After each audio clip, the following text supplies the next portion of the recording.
इस कार्यक्रम के पुण्यार्जक हैं प्राचीन श्री अग्रवाल दिगंबर जैन पंचायत रजिस्टर धर्मपुरा, प्रधान श्री चक्रेश जैन, महामंत्री श्री विजेंद्र जैन, कोषाध्यक्ष श्री शेखर जैन, सचिव श्री नीरज जैन, मंदिर मैनेजर श्री पुनीत जैन, पंच कल्याणक महोत्सव समिति श्री 1008 पारसनाथ जैन मंदिर, वर्धमान कॉलोनी, सागर, मध्य प्रदेश।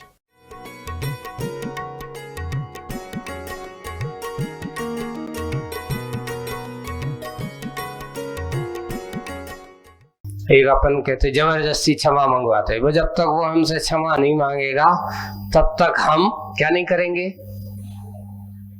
ये क्षमा मांगवाना नहीं, क्षमा मांगने से ऐसी क्षमा कोई काम की, हाँ जिस दिन उसके मन में ये भाव हो जाएगा कि मैंने गलती की है, अपने आप से हम तुम्हारे चरणों में साष्टांग होकर के आए कि भैया मैंने उस दिन फलाने दिन गलती की है, वो झुकना वास्तविक सही झुकना होता है, अंतरंग से झुकना होता है।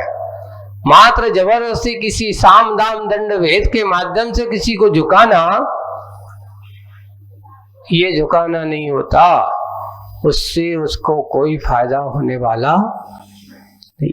वही बात है कि मान से भरा हुआ ऐसा मन नमना नमना, और तो यहाँ ऐसा वह नमन नहीं है।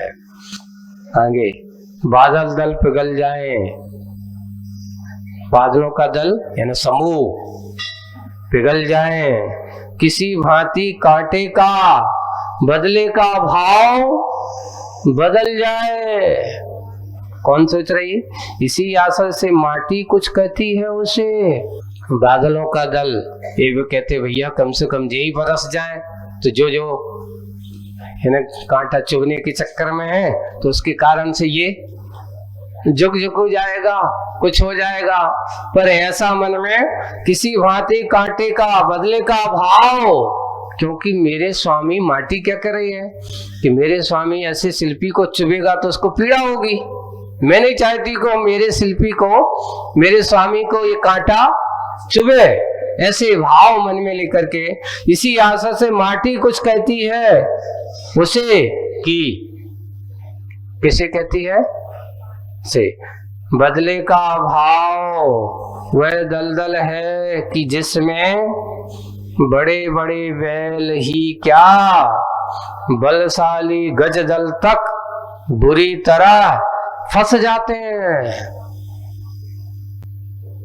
बड़े बड़े बैल क्या, बड़े बड़े हाथी भी एक बार दलदल में फंस जाएं तो अच्छे अच्छे हाथी भी उस दलदल से बाहर नहीं निकल पाते।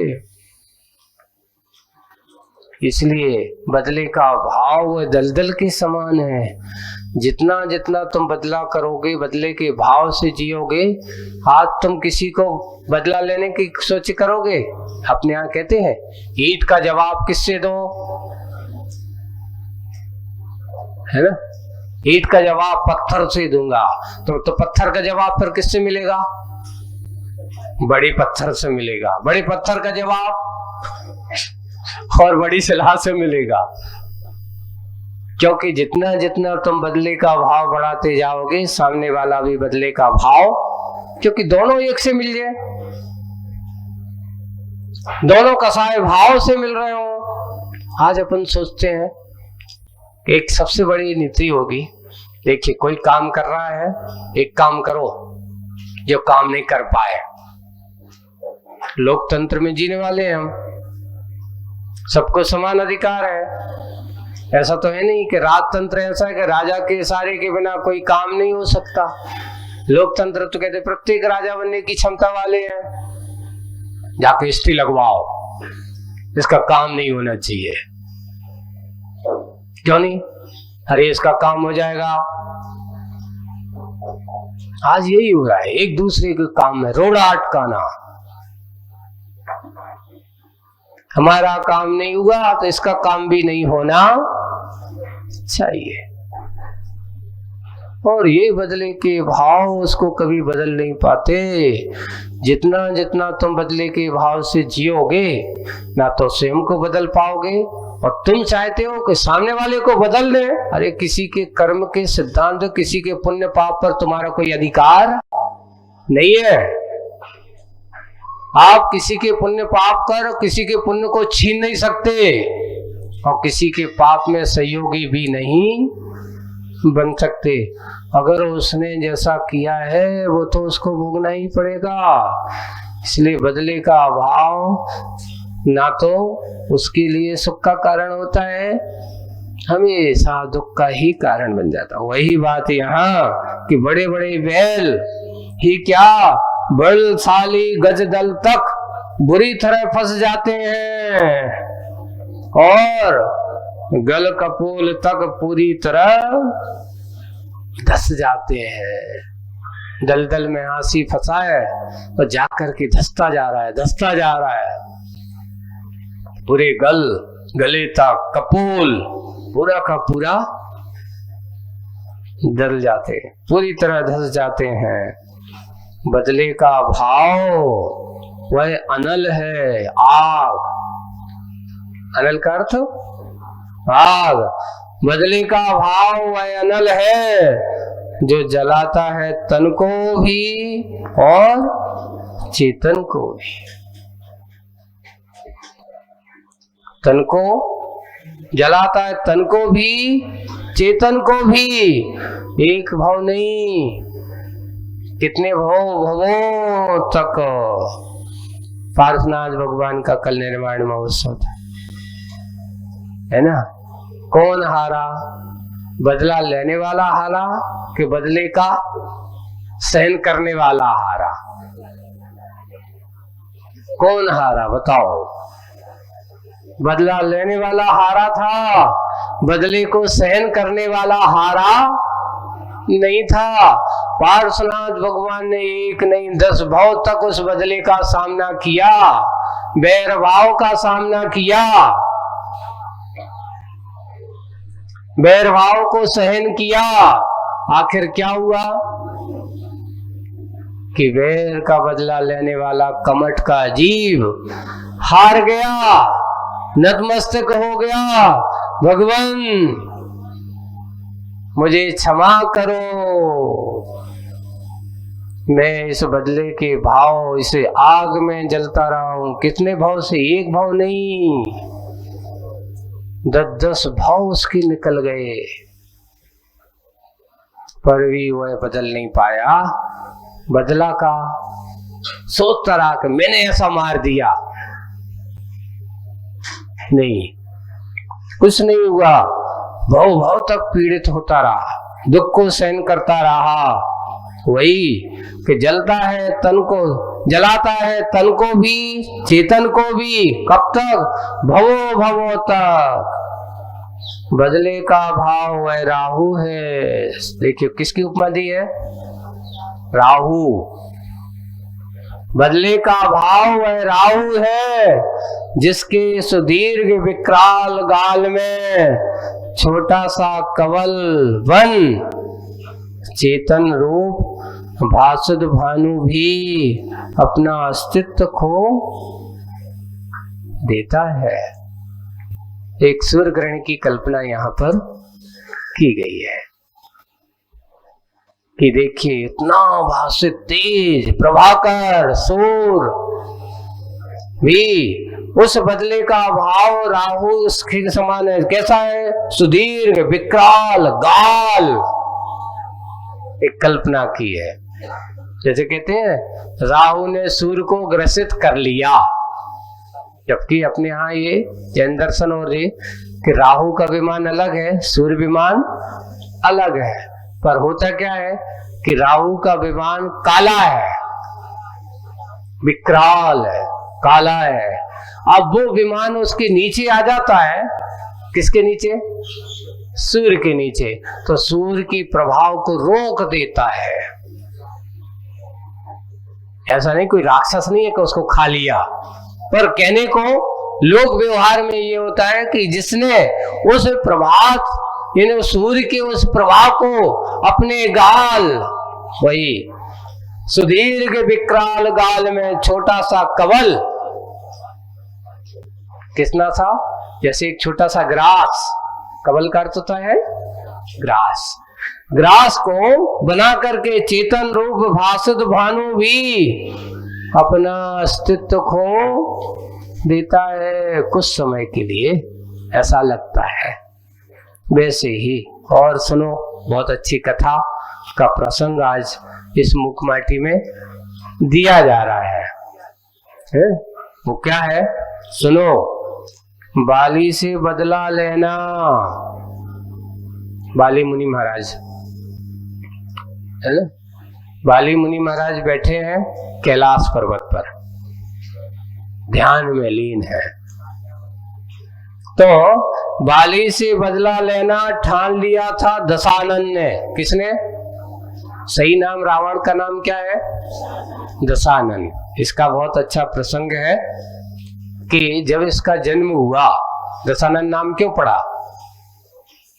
तो उसके पिताजी ने उसके कंठ पर एक अच्छा हीरो से जड़ित हार उसके गले में पहनाया, और पहनाते ही उस हीरे के हार में उसके एक मुख नहीं, कितने मुख दिखाई दिए?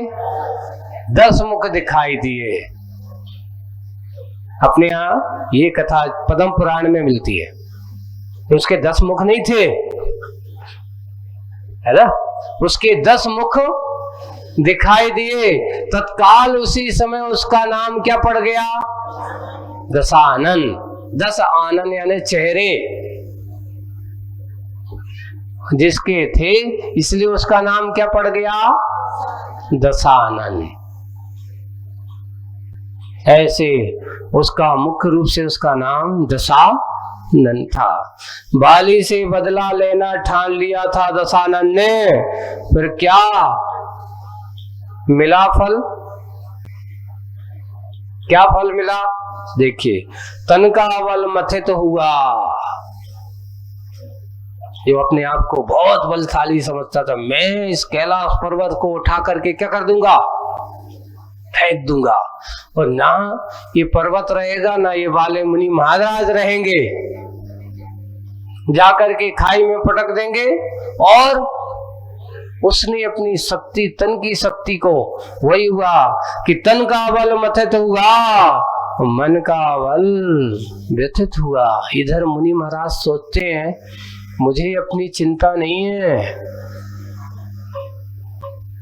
देखिए, मुझे अपनी चिंता नहीं है, ये तन तो आज नहीं कल मिटने वाला है, लेकिन अगर मेरे निमित्त से, क्योंकि मुझे मालूम है कि इसका वैरभाव मुझसे है,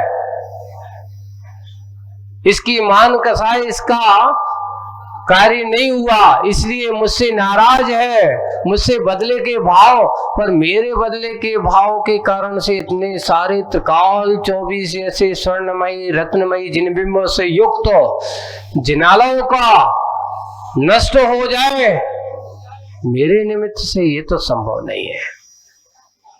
मेरे निमित्त से, ये मेरे कारण से इतने सारे जिन बिंबों को, इसने जिनालयों को मिटा देगा जो भरत चक्रवर्ती ने बनवाए, मैं ऐसा होने नहीं दूंगा।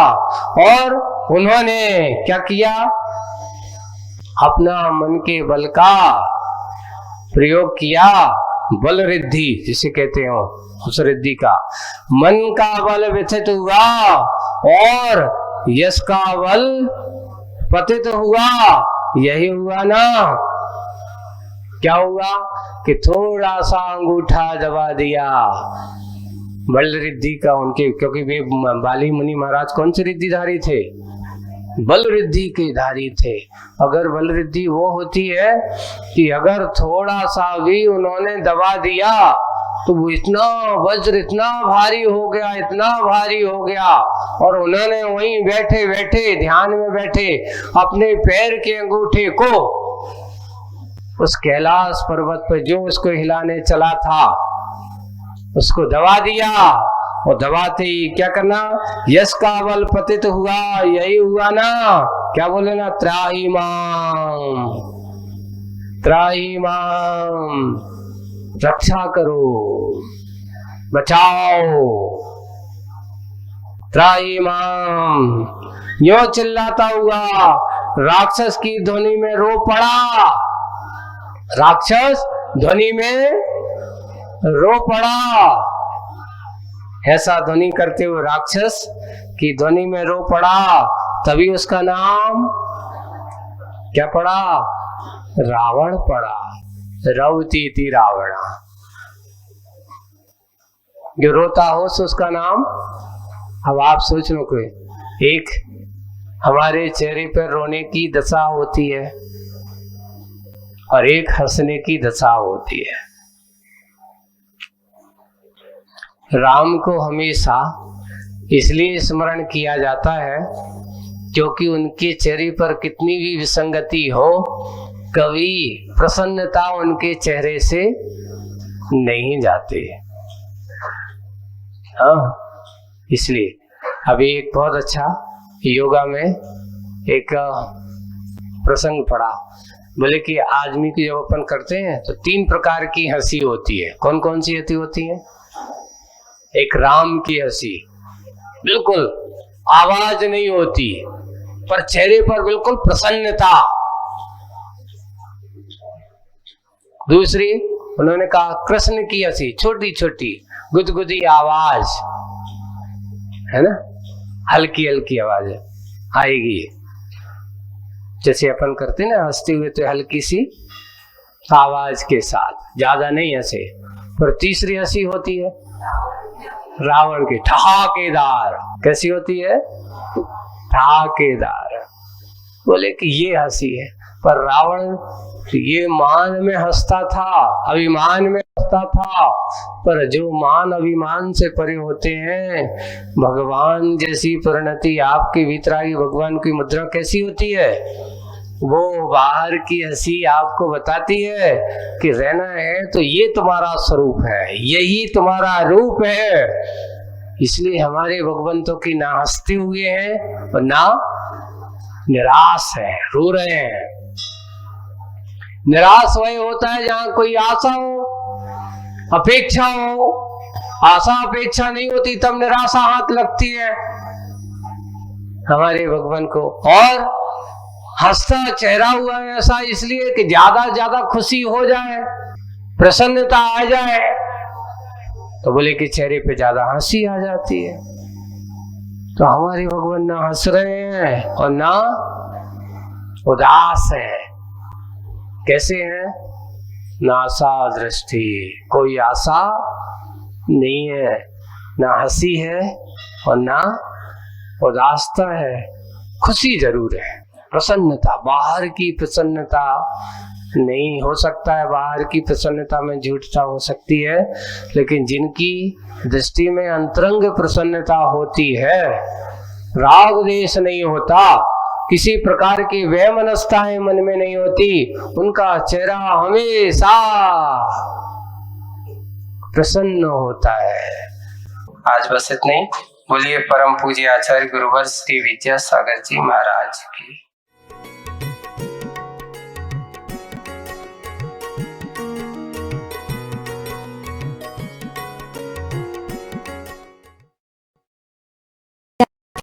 अग्रवाल दिगंबर जैन पंचायत रजिस्टर धर्मपुरा, प्रधान श्री चक्रेश जैन, महामंत्री श्री विजेंद्र जैन, कोषाध्यक्ष श्री शेखर जैन, सचिव श्री नीरज जैन, मंदिर मैनेजर श्री पुनीत जैन, पंच कल्याणक महोत्सव समिति श्री 1008 पारसनाथ जैन मंदिर, वर्धमान कॉलोनी, सागर, मध्य प्रदेश।